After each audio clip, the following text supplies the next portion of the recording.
In a safe state, you have other choices. The choices include abstention, which makes perfect sense. There's a reason why both political parties make huge efforts, and the whole propaganda system makes enormous efforts to try to bring people out to vote.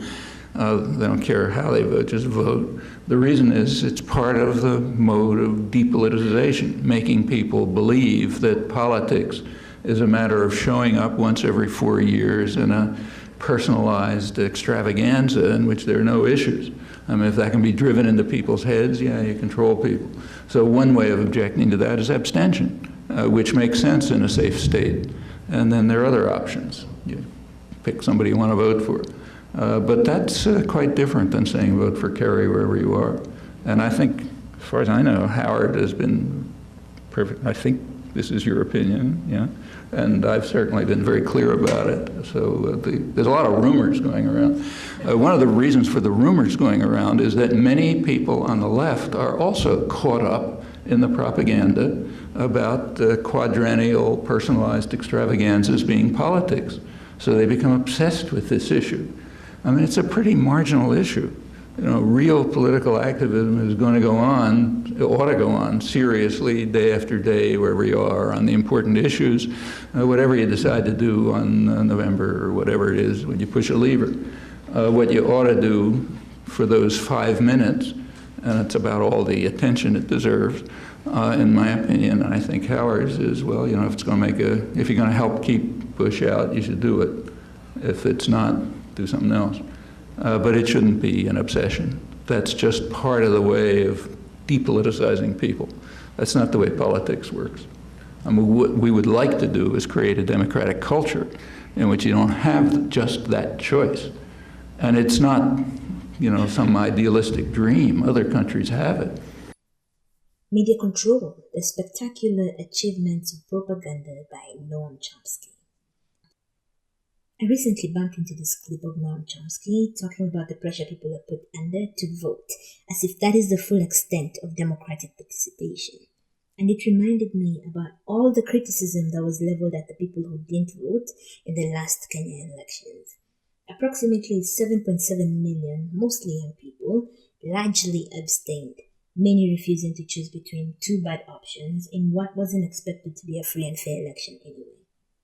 The winner allegedly got 7.1 million votes, with the second guy getting 6.9 million votes. None of them even came close to the number of people who had no faith in the system altogether, the 7.7 million who refused to participate in the sham.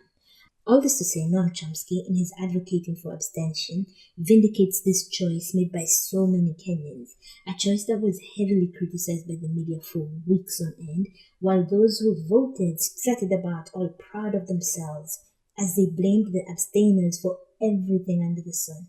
We don't just arrive at our thoughts and beliefs out of nowhere. My mother she would give us a hard time sometimes, and she would say to us, "I don't know what's wrong with you young people. You think you just fell out of a coconut tree? You exist in the context of all in which you live and what came before you." The media is a critical part of it all. Let's talk about the media and the role they play in shaping public perception on everything, from political decisions to consumer habits. Here are some things that stuck with me from Noam Chomsky's Media Control, the Spectacular Achievements of Propaganda. What is democracy? If you were to look it up, the dictionary would tell you that, quote, "A democratic society is one in which the public has the means to participate in some meaningful way in the management of their own affairs, and the means of information are free and open," end quote. An alternative view of democracy that has long been in operation and in theory too is that, quote, "that the public must be barred from managing their own affairs and the means of information must be kept narrowly and rigidly controlled," end quote. Right in the middle of World War I in 1916, the American population was extremely pacifist and didn't want to enter the war.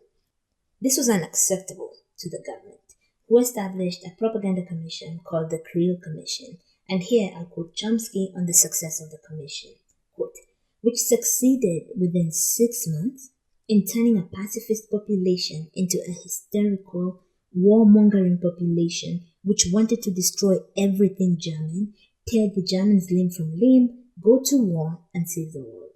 End quote. That spectacular achievement was only followed by even more success.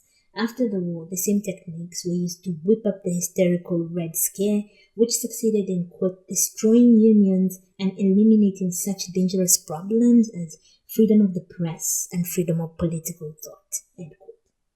The British also had their own propaganda ministry, whose stated commitment was, quote, to direct the thought of most of the world, end quote.